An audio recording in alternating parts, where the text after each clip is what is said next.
the hearts all over the world tonight. Said the hearts all over the world tonight. Hey cuties, and welcome back to my channel. For today's video, I'm going to be showing you guys my curly hair routine. I usually do a hair mask once a week, so I'm going to be showing you how to make my favorite one. So the first ingredient is going to be mayo. I know that sounds kind of gross, but it's really good for softer, shinier, and smoother feeling curls.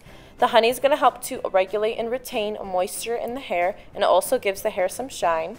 And then aloe vera gel. You can also buy it already in a tube at like CVS or Walgreens. And this is going to help to promote hair growth, prevent itching on the scalp, and it also reduces dandruff and conditions your hair.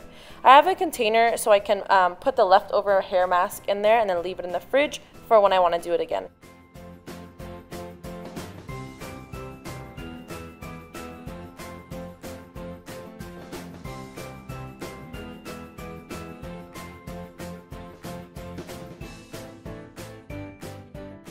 When I'm usually making hair masks or face masks, I usually just eye everything. I don't really use measuring cups, but you're going to want to make sure that mayo is the main ingredient in this mask. So make sure there's more mayo versus the aloe vera and the honey. Then you're just going to pretty much blend everything together until it's smooth, and then you're all set.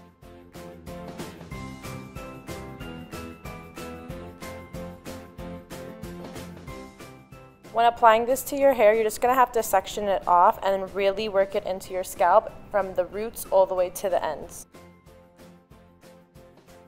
I use Diva Curl. I've been using it for years, and it's my favorite shampoo when I leave my hair natural. It really defines my curls. So I start off with the No Poo Shampoo. This is different than your typical shampoo because it doesn't lather.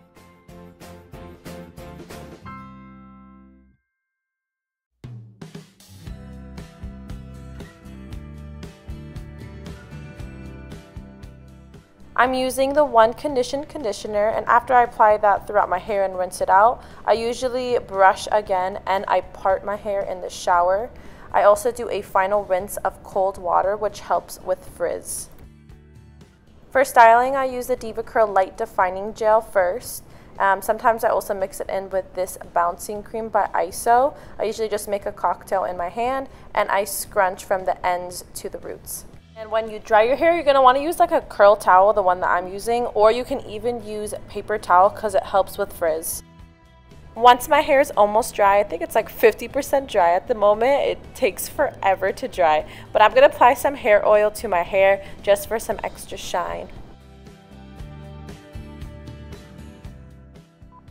Thank you so much for watching. I hope you guys enjoyed it. Please don't forget to like, share, comment, and subscribe, and I'll catch you guys next Saturday for a new video.